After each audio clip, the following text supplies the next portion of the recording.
আমার মা বোনেরা, নবীজির প্রথম স্ত্রী ছিল মা হযরতে খাদিজাতুল কুবরা। মা বোনেরা, নবীজির দ্বিতীয় বিবি ছিল মা হযরতে সাউদা রাদিয়াল্লাহু তাআলা। মারে নবীজির তৃতীয় বিবি ছিল মা হযরতে মা আয়েশা সিদ্দিকা আম্মা জান। মা নবীজির চতুর্থ বিবি ছিল মা হযরতে যায়েনব রাদিয়াল্লাহু তাআলা। নবীজির পাঁচতম বিবি ছিল মা হযরতে হাফসা রাদিয়াল্লাহু তাআলা। মানে নবীজির ছয় নম্বর বিবি ছিল হযরতে উম্মা হাবিবা। নবীজির সাত নম্বর বিবি ছিল উম্মা সালমা। নবীজির আট নম্বর বিবি ছিল হযরতে মাইমুনা। নবীজির নয় নম্বর বিবি ছিল হযরতে সুফিয়া। নবীজির 10 নম্বর বিবি ছিল হযরতে রায়হানা। নবীজির 11 নম্বর বিবি ছিল হযরতে মারিয়া। মা বোনেরা, নবীজির যত বিবি ছিল মা, কোন বিবির দ্বারাই নবীজির জীবনে কোনদিন কষ্ট পায় নাই। সুবহানাল্লাহ। কন্ত বাবা, বর্তমান যুগের নারীর দ্বারায় স্বামীরা কষ্ট পায় না পায়? তোরকম পায় না পায়? 90% স্বামী কষ্ট পায়। 90% নারী স্বামী কষ্ট পায়। তোর স্বামী ভ্যান চলে খায়, তোর স্বামী ঠেলা চলে খায়, তোর স্বামী রিস্কা মারি খায়। রাসূল বলছে ওয়াজাউজুহা, যখন তোর স্বামী বাড়ির দিকে আসবে, ও মা বোনেরা, স্বামীর মুখের দিকে একবার তাকাইয়া একটা মুস্কি হাসি দিবা। যদি স্বামীর মন জয় করতে পারো, আল্লাহ তোর জান্নাত দিয়ে দিবে। জোরে কোন সুবহানাল্লাহ। মা বোনেরা, নবীজি যখন বাড়ির দিকে আসছিলেন, মা গো, নবীজির এমন একজন স্ত্রী ছিল মা, এত তীক্ষ্ণ, এত বুদ্ধি, এত আকিল জ্ঞানী ছিল মা। মা গো, ওই বিবিটা ছিল মদিনা প্রথম খলিফা, রাষ্ট্রপতির মেয়ে, দ্বিতীয় কন্যা হযরতে মা আয়েশা, আবু বকরের কন্যা। মা হযরতে মা আয়েশা ছিল কুরআনের হাফেজা। নবীজি বাড়ি আসলে মা আয়েশা এত খুশি হয়ে গেত রে মা, নবীকে দেখার সাথে সাথে আয়েশা আকুল হয়ে গেত। নবীর মুখের দিকে তাকে তাকে দেখছে। নবী বলছে, আয়েশা রে, আমি বাড়ি আসলে তুমি আমার দিকে কেন তাকাও? আমার চেহারাটার দিকে কেন তাকাও? মা আয়েশা বলছে, হুজুর, আপনার শরীরটা, চেহারাটা দেখলে আমার আয়েশার কলিজাটা ঠান্ডা হয়ে যায়। সুবহানাল্লাহ। কণ্ঠ বাবা, বর্তমান যুগের নারী স্বামী বাড়ি আসলে কণ্ঠ কোনোদিন কলিজা ঠান্ডা হয়? হয় গো? না না মা বোনেরা, আমারা গো শোনাচ্ছেন না মা বোনেরা, খবরদার মা। হযরতে মা আয়েশা সিদ্দিকা নবীজির এমন গুণবতী নারী ছিল মা। নবীজি বাড়ি আসি দেখে বিবিরা ব্যস্ত থাকে কামের মধ্যে। আমার নবী লক্ষ্য করে দেখল একজন বিবি বাড়ির কোনো কাজের মধ্যে ব্যস্ত না, একা একা আছে বসি।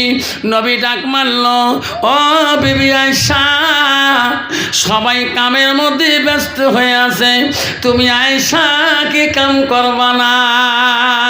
হযরতে আয়েশা আম্মা বলল, গো নবী, আমি প্রতিদিন সংসারে ব্যস্ত থাকি, আজকে আমি কোনো কাজের মধ্যে ব্যস্ত না, কেন কাম করবা না? আয়েশা বলো, গো নবী, আজকে আমি তোমার কাছে আমি কামটা খুঁজি নিয়ে করতে চাই। নবী বলে, আয়েশা রে, আজকে তুমি আমার কাছে কি কাম খুঁজি নিয়ে চাও? বলছো, গো নবী, আমার আয়েশার মনটা চায় আমার হাত দুইটা দিয়ে আমি তোমার গোসল করি, দোয়া কাজটা চাই। সুবহানাল্লাহ। কন্ত বাবা, বর্তমান যুগের নারী কন্ত স্বামী কোনোদিন গোসল করি দেওয়া কাজটা চায়? চাই গো? স্বামী গো, আপনি টোটো মারি যাচ্ছেন, গাও ঘামি পানি ডুবে, একটু বসো, গাও ঘাম কসলে দেয়, কয় কসলা মারাছিস, যদি কালে ভালে কল ঠাসি চাস, কল ঝোঁকে চাস, 3 ঝোঁকের ঠেলা 1 বল ফাঁকি দৌড়ে যখন ঠিক না ঠিক। তোমার জায়গা নাই বা হলে আমার তুই আছে রে বাপ, তুই মেজাজ রে বাপ। বালতি এমন ঢেল ঢেলাইছে যে স্বামীর ঠ্যাং যদি না তুলতে ঠ্যাং ফাড়ি যায় পাগলা, যখন ঠিক না ঠিক।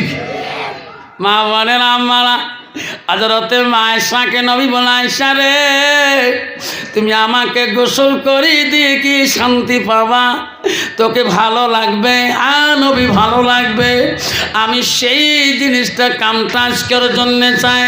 নবী বলে, আয়েশা তোমাকে যদি ভালো লাগে আমি নবী তো বারণ করতে পারি না, আমি বাধা দিতে পারি না। হযরতে মায়েশা তৎক্ষণাতে নবীর আদেশ পেল, তুমি যদি আমার গোসল করে দিয়ে শান্তি পাও আমি নবী তো না বলতেও পারি না।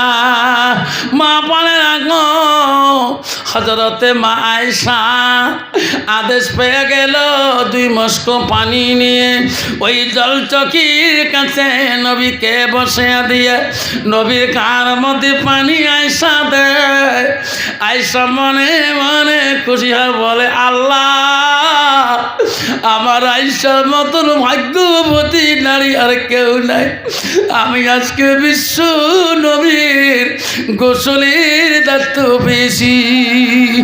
সুবহানাল্লাহ। মাওলা রে আমি আয়েশা এত খুশি, আল্লাহ আমার সোনার নবীজি গোসলের দায়িত্ব আমি পেয়েছি।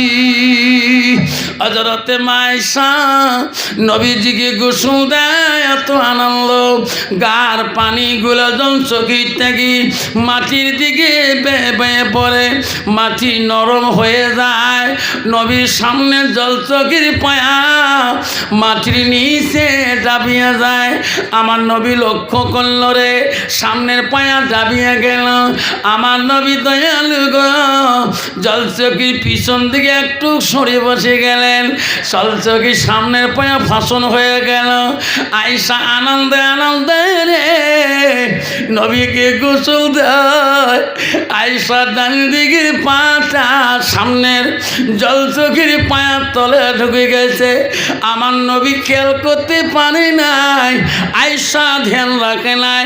আমার নবী দেখলো পিছন দিকে জলচকির পায়া ডেবে গেল, আমার নবীর সামনে এগিয়ে বেসে গেল। মা আয়েশা ডান দিকে বুড়ো আঙুলটা জলচকির পায়ার মধ্যে ফাঁসিয়ে গেল।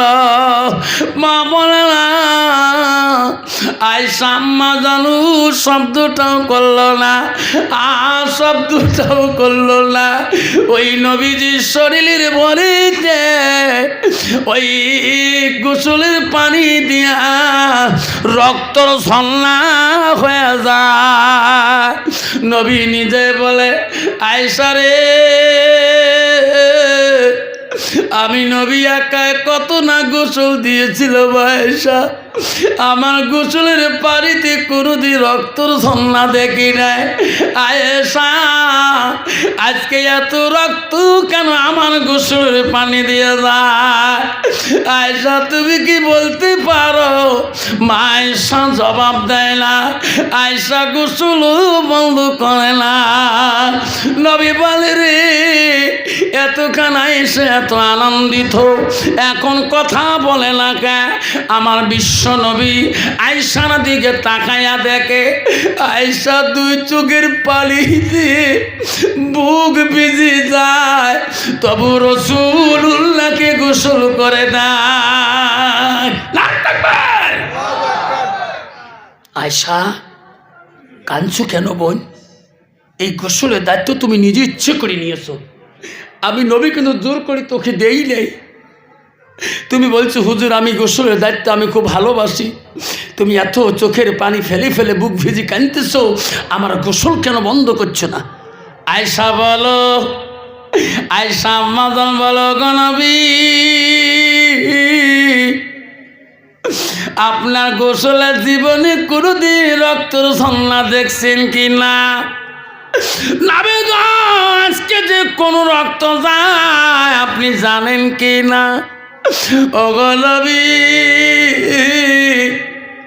আপনার জল চোখের পায়ার নিচে আমার আয়েশা ডান দিকের পুরো আঙুলটা এখনো ফাঁসি আছে। নবী গো, তোমার শরীরের ভরিতে আমার আঙুলটা পেটে গেছে গো নবী। আমার শরীরে রক্তগুলা আপনার গোসলের পানি দিয়ে এত কাঞ্চনা হয়ে গেল। নবী বলছে, আয়েশা রে, কি করলি তুমি? আয়েশা, একটা বারো তুমি উয়া শব্দটাও কেন বললি না? আয়েশা, তুমি আমার জন্য এত রক্ত কেন কোরবানি করলি? আয়েশা, একটা বার তুমি তো শব্দ করতে পারতো, আমাকে আদেশ করতে পারতো, কেন তুমি জবাব দিলি না? মা বলে না, ধর্মশালা মা বলে শুনে রাখো। মা আয়েশা আম্মা বলছে, নবী গো, পায়ে রক্ত তো দূরের কথা, ওগো নবী, তোমার ভালোবাসায়, তোমার মহব্বতে আমার দেহটা যদি চিপার মধ্যে পড়িয়া যায়, ওগো নবী, আমি জীবন দেওয়া রাজি আছি, তবু শব্দ দ্বারায় আমি তোমার কষ্ট দেব না। লাই থাকবে মা বোনেরা, কেমন গুণবতী নারী মা আয়েশা ছিল গো। আজকে তোমার মতো স্বামী যদি আজকে পায়ে একটা ডাঙায় যদি অল্প ফাটে দেয়, গ্রামের প্রেসিডেন্টের কাছে যে একটা মা এই কেস থানা নিবে না, তুমি একটু বেলেট দিয়ে লম্বা করে দাও, যেরকম ঠিক না ঠিক, তাহলে কেসটা একটু ভালো তদন্ত হবে। এটা আমার জায়গায় ঘটনা হয়ে গেছে, স্বামী ডাঙাচ্ছে, এই নোংরার মধ্যে ফাটে গেছে, কোন মানুষ শিখিয়ে দিচ্ছে, এখানে গোটা বেলেট দিয়ে কাটিয়ে দিছে। কন্ত বাবা, এটি যদি গোটা বেলেট দিয়ে ফাড়ি দেয়, পুলিশ মামা ছাড়ি দিবে।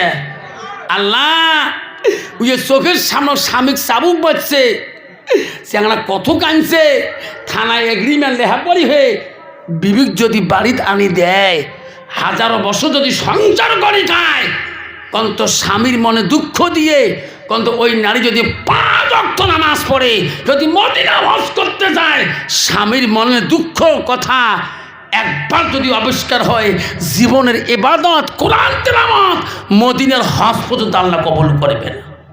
যেরকম ঠিক না আমি ঠিক? মা বোনেরা সাবধান, আম্মারা সাবধান। তুমি মৌলানার বেটি হও, মুক্তির বেটি হও, মুহাদ্দিসের বেটি হও, প্রেসিডেন্টের বেটি হও, চিফ মিনিস্টারের বেটি হও, এমএলএর বেটি হও, প্রেসিডেন্টের বেটি হও, কাউন্সিলরের বেটি হও, প্রফেসরের বেটি হও, প্রিন্সিপালের বেটি হও, তোমার স্বামী যাতে তোমার আপনি নারাজ না হয়। রাসূল বলছে, তোমার স্বামী যাতে তোমার উপরে আনন্দিত থাকে, খুশি রাজি হয়ে থাকে, তুমি যদি স্বামীকে রাজি করতে পারো, হ্যাঁ তাই ওই স্বামী যদি আপন করতে পারো, মা তুমি হবে জান্নাতি, তুমি হবে নেক নারী। হযরতে মা আয়েশা আম্মাজন রাসূলুল্লাহ বাড়ি দিকে গেলে, মা শুনুন, গুণবতী নারী মা আয়েশার কি নবীজি গুণ নাকি গিয়েছিলেন। আয়েশা যখন নবীজি বাড়ি যায়, আয়েশা নবীকে খানার জন্য আইটেম তৈরি করে দেয়। নবী যখন খানা খায়, আয়েশা নবীজির সাথে একে পেয়ালায় খানা খায়, একে থালি খানা খায়। নবী দেখে রে, আয়েশা আমার থালিতে খানা খায়। নবীর স্ত্রী মা আয়েশা গোশগুলো খায়া হাড্ডিগুলো রাখি দেয়। আমার নবী এত দয়ালু রে, আয়েশার কামড়া হাড্ডিগুলা, আয়েশার কামড়া হাড্ডিগুলা নবীজি চুষি চুষি রস খায়।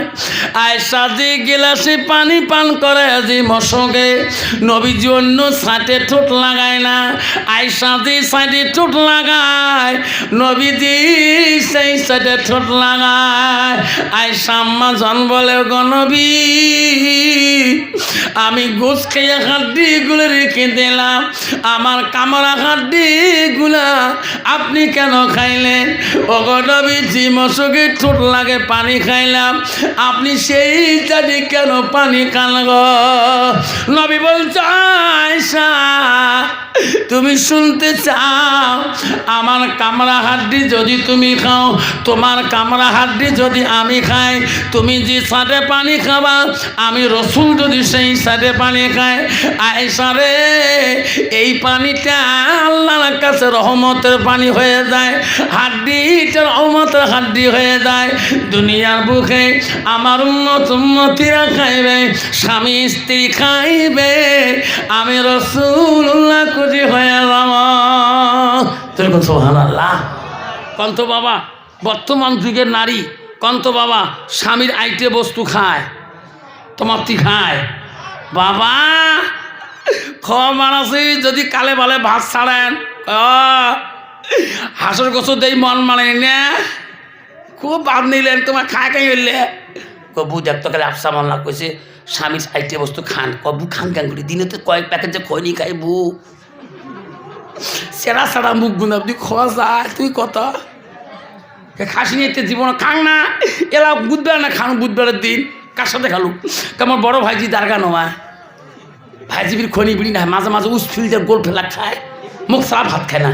তুই এখন ঠিক না ঠিক মা বোনেরা আমারা অশোনারা কেন বললাম বাবা কষ্ট পেলেন নাকি? জোরে খান আব্বারা জোরে খান। আরে বাবা রে কষ্ট পেলাম নাই বাবা, আল্লাহ নবী বলছে তোর হায়া নাই শরম নাই তোর ইমান নাই, তুমি একটা মুসলমানের ঘরে জন্ম নিয়েছো তোর হায়া শরম আছে। ও আমা বলে রাখ আল্লাহ নবী মুহাম্মদুর রাসূলুল্লাহ নবীজি ঘরের মধ্যে ছিল, বিবিরা তার খেজমতে পাগল, নবীজি স্ত্রীরা নবীর সাথে গল্প করে নবীর খেজমতে স্থির হয়ে আছে, নবীর খেজমতে আনন্দ হয়ে আছে। এমন সময় একজন সাহাবী নবী দেখা করার জন্য গেলেন, নবীকে ডাক মারতেছে রাসূলুল্লাহ গো ইয়া হাবিবুল্লাহ ও গো নবী আমি কয়দিন ধরে তোমার দেখা পাই না, নবী গো আমি খুঁজতে খুঁজতে তোমার বাড়িতে আসলাম। নবী বলল কে রে? কজ হুজুর আমি হলো আব্দুল্লাহ উম্মে মাকতুম, আমি অন্ধ সাহাবী, আমি তোমার সাথে দেখা করতে আসলাম। নবী বলে বিবি রে ও বিবিরা আমার খেজমত থেকে তোরা আড়াল হয়ে যাও, আমার সামন থেকে আড়াল হয়ে যাও, আমার একজন সাহাবী আব্দুল্লাহ উম্মে মাকতুম অন্ধ, চোখে দেখে না, আমার ভালোবাসা তার অন্তরে ঘুরে, আমাকে মদিনায় না দেখার জন্য আমার বাড়ি মুখে ছুটিয়েছে। এ বিবিরা তোমরা একটু আড়াল হয়ে যাও, আব্দুল্লাহ উম্মে মাকতুমকে আমার কাছে আসতে দাও। হযরতে মায়েশা বলো গো নবী আব্দুল্লাহ উম্মে মাকতুম তো অন্ধ, আমার তো দেখতে পারে না, উনি তো বলতেও পারবে না আমরা কোথায় দাঁড়িয়ে আছি, আমরা কোনো সান দেব না, ওনাকে ভিতরে আসতে বলেন, আমরা তোমার কাছ থেকে কেন যাব, উনি তো চোখে দেখে না। নবী বলছে আয়েশা বিবিরা শোনো আব্দুল্লাহ উম্মে মাকতুম অন্ধ হতে পারে না দেখতে পারে, তোরা বিবিরা তো দেখো। আয়েশা আব্দুল্লাহ উম্মে মাকতুম অন্ধ হতে পারে, তোরা তো অন্ধ না, তোরা তো দেখো।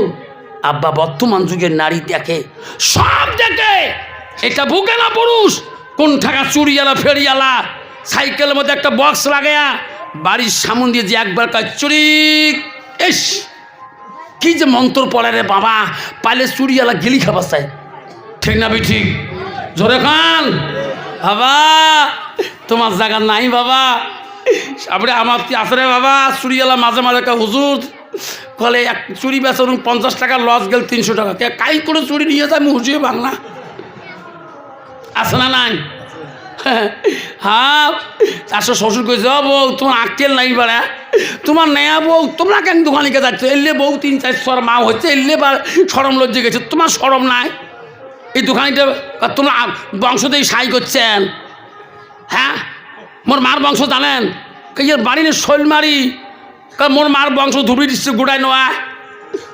কেমন বংশটা স্পোর্টে একদম ফেরি মেলায় বেসায় জানেন না হুস মতন কথা, কারণ মা শুনলে গাছ বাড়িবে জানা। মোর নানা আছে না? হ্যাঁ, মোর নানার মিতে দোস্ত শালা হয় 180 কিলোমিটার সম্পর্ক করে বাপ, তাকে দে হাত আগে বাপ, চিনে জানা নাই রে বাপ। এই যে চুড়ি পিনবে তোমার তিনি নাই রে বাপ, দোকানে কে ভাবি চুড়ি ভালি 60 টাকা তো ভাবি, কিন্তু আজ মুই হাতত দিয়ে দেখ 1 টাকা লাগবে নয়। দোস্তানি দোস্ত শয়তান কা দোস্তানি হাত আগে দে, কহেন ভাঙিয়ে হাতত ভাঙুক, যেরকম ঠিক না? আমি ঠিক আবার নারী যদি আল্লাহ ওয়ালা মুত্তাকিন না হয়, ওই নারী দিয়ে সংসারকে মানা বড় কষ্ট হয়ে যায়, ওই নারী দিয়ে ইসলামকে জিন্দা রাখা বড় কষ্ট হয়ে যায়, ওই নারীর দ্বারা ইমানকে জিন্দা রাখা বড় কষ্ট হয়ে যায়। যেরকম ঠিক না? আমি ঠিক